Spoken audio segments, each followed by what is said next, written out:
Hello दोस्तों, कैसे हैं आप। दोस्तों, आज मैं आपको एक ऐसे रसायन की जानकारी दूंगा जिसके बारे में प्राचीन आयुर्वेद ग्रंथों में काफ़ी कुछ लिखा गया है। इसका नाम है त्रिफला। त्रिफला जो है, तीन फलों को यानी हरड़ बहेड़ा आंवला इनको मिलाकर बनाया जाता है। त्रिफला के विषय में एक कहावत बड़ी प्रसिद्ध है कि हरड़ बहेड़ा आंवला घी शक्कर संग खाए। हरड़ बहेड़ा आंवला घी शक्कर संग खाए, हाथी दावे कांक में और चार कोस ले जाए। आयुर्वेद की महान देन त्रिफला जो है, इससे लगभग सभी लोग परिचित हैं। कभी ना कभी कब्ज दूर करने के लिए इसका सेवन भी अवश्य किया होगा, पर बहुत कम लोग यह जानते हैं कि इस त्रिफला से कायाकल्प भी हो सकता है। बस आवश्यकता है तो इसके नियमित सेवन करने की, क्योंकि त्रिफला का जो कायाकल्प प्रोग्राम है ये 12 वर्षों तक नियमित सेवन करने के बाद ही किया जाता है। यानी कि निरंतर 12 वर्षों तक विभिन्न अलग अलग चीज़ों के साथ इसका सेवन किया जाता है। इसमें मैं यहाँ पर एक बात बता दूं कि जो मात्रा बताई गई है, बाजार में अधिकांश त्रिफला जो है समान मात्रा में, अर्थात हरड़ बहेड़ा आंवला तीनों की समान मात्रा वाले त्रिफला ज़्यादा मिलते हैं। किंतु आयुर्वेद के प्रसिद्ध ग्रंथ अष्टांग हृदयम, जिसे महर्षि वाग्भट ने लिखा है, उसके अनुसार त्रिफला में तीनों फलों का अनुपात 1-2-3 होना बताया गया है। यानी 1 भाग हरड़, 2 भाग बहेड़ा और 3 भाग आंवला, ये इसका आदर्श अनुपात है। हम जो इसको प्रयोग करते हैं, जो आम विधि है, तो ज़्यादातर इसको लोग रात को सोने से पहले पानी के साथ ले लेते हैं, तो ये पेट साफ करने का काम करता है। सुबह ले लेते हैं खाली पेट, तो ये पोषक का काम करता है। ये देखिए, मैं आपको यहाँ पर ये दिखा रहा हूँ, बना बनाया, बाजार का बना बनाया है ये मैं लाया हूँ ये 1:2:3 वाला, जैसा कि अष्टांग हृदयम जो आयुर्वेदिक ग्रंथ है उसमें बताया गया है अनुपात, उसी अनुपात में है ये। इसको सबसे अच्छा तो यही है कि घर लाकर बना लें तो वो सबसे बेटर है। आंवला तो अब सर्दियाँ शुरू हो जाएंगी, तो आंवले तो बाजार से ला के घर ही सुखा लें उनको, और बाकी हरड़ बहेड़ा है ये पंसारी के यहाँ मिल जाते हैं, तो स्वयं ही बनाए तो वो ज़्यादा अच्छा है।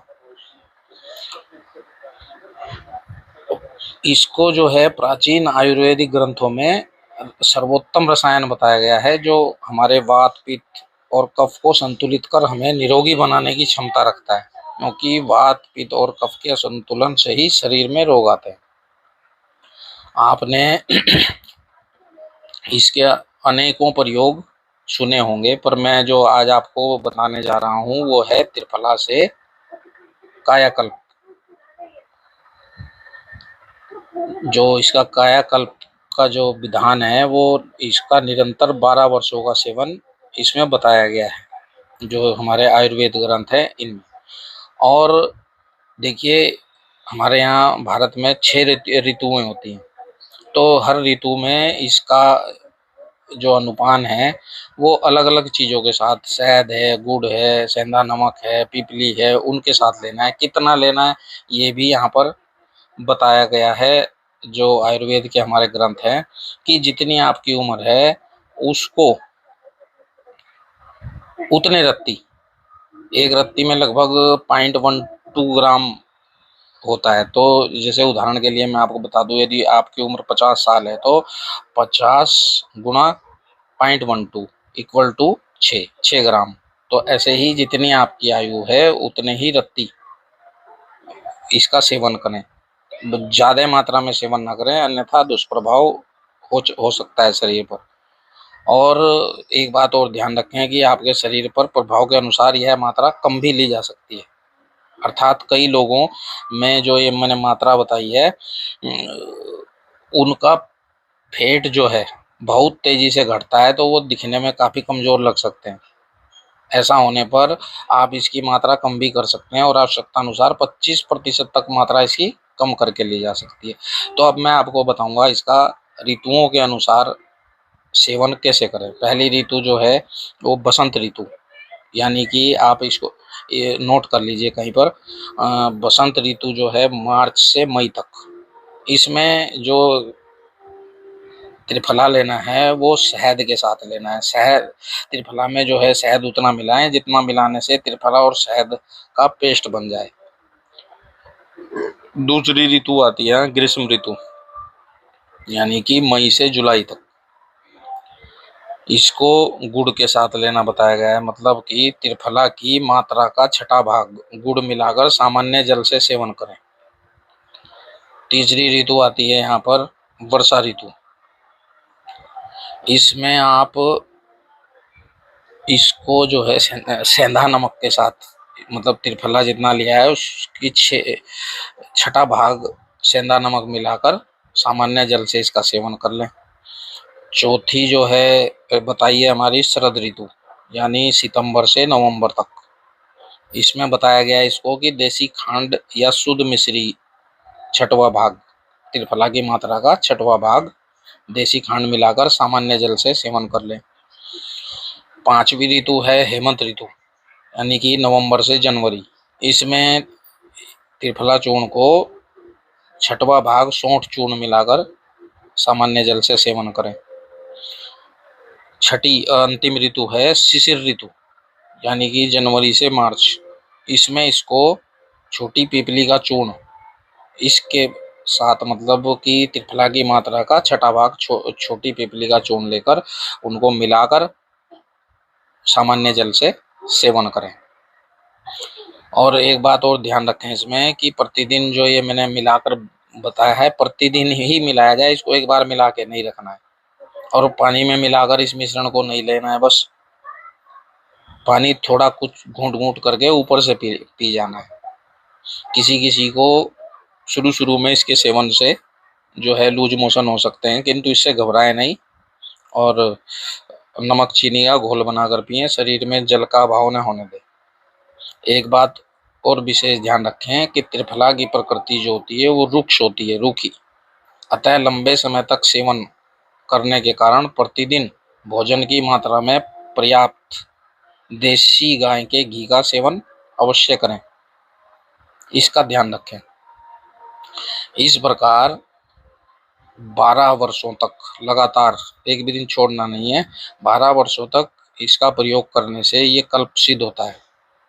और एक दोहा भी बताया गया है आयुर्वेद ग्रंथों में कि जो 12 वर्ष का कल्प है इसके बारे में, प्रथम वर्ष तंत सुस्ती जाए, द्वितीय रोग सर्व मिट जाए, तृतीय नैन बहु ज्योति समावे, चतुर्थे सुंदरता आवे, पंचम वर्ष बुद्धि अधिकाई, षष्टम महाबली हो जाए, श्वेत के श्याम होय सप्तम, वृद्ध तन तरुण होई पुनः अष्टम, दिन में तारे देखे सही, नवम वर्ष फल अस्तुत कही, दसम शारदा कंठ विराजे, अंधकार हृदय का भाजे, जो एकादश द्वादश खाए ताको वचन सिद्ध हो जाए। यानी कि मैं इसका मतलब बताता हूँ कि त्रिफला का 1 वर्ष लगातार प्रयोग करने के बाद शरीर की सुस्ती दूर होगी। 2 वर्ष सेवन करने से सभी रोगों का नाश होगा। तीसरे वर्ष तक सेवन करने से नेत्रों की ज्योति बढ़ेगी। 4 वर्ष तक सेवन से चेहरे का सौंदर्य निखरेगा। 5 वर्ष तक सेवन के बाद बुद्धि का अभूतपूर्व विकास होगा। 6 वर्ष सेवन के बाद बल बढ़ेगा। 7वें वर्ष में सफेद बाल काले होने शुरू हो जाएंगे। 8 वर्ष सेवन के बाद शरीर युवा शक्ति सा परिपूर्ण लगेगा। 9वें वर्ष में जो है दिन में तारे देखने योग्य दृष्टि हो जाएगी। 10वें वर्ष में स्वयं देवी सरस्वती कंठ में वास करेगी, जो अज्ञान के अंधकार को दूर करेंगी। 11वें एवं 12वें वर्ष तक सेवन करने से आपका कहा वचन सिद्ध होने लगेगा। ऐसा जो है ये महिमा हमारी जो आयुर्वेदिक ग्रंथ है इनमें इस त्रिफला कल्प की बताई गई है। इसके जो अन्य लाभ हैं वो तो आपने कई जगह पढ़े होंगे, कई जगह सुने होंगे। एक बात और ध्यान रखने वाली बात है कि जब हम इसे त्रिफला को सुबह के टाइम लेते हैं तो ये पोषण का काम करता है, और रात को सोते समय लेते हैं तो ये रेचक रेचक यानी पेट साफ करने का काम करता है। इस यहाँ पर जो मैंने कल्प की विधि बताई है, इसमें एक बात और ध्यान रखनी है कि ये सुबह खाली पेट लेना है, उसके 90 मिनट बाद तक पानी के अलावा कुछ नहीं लेना है, यानी कि 1.5 घंटे तक पानी के अलावा और कुछ नहीं लेना है। एक बार इसका प्रयोग करके देखें ऐसे, और इसके स्वयं चमत्कार देखें। ये हमारे जो भी मैं यहाँ पर आपको बताया हूँ, ये हमारे आयुर्वेद ग्रंथों में वर्णित है। तो आगे भी मैं आपको ऐसी ही जानकारियों के साथ आपके सम्मुख उपस्थित होऊंगा। एक बात और, इसमें सावधानी भी बरतनी है। इसके जो मैंने कल बताया उसको कौन ना ले, जो अति दुर्बल, मतलब जो काफी दुबले पतले, और एक जो प्रेग्नेंट लेडीज हैं, और जो नए बुखार आया हो, उसमें त्रिफला का सेवन नहीं करना चाहिए। अपनी प्रकृति के अनुसार ही इसको सेवन करें और लाभ उठाएं। आगे भी ऐसी ही जानकारियों हेतु आपके सम्मुख फिर से उपस्थित होऊंगा।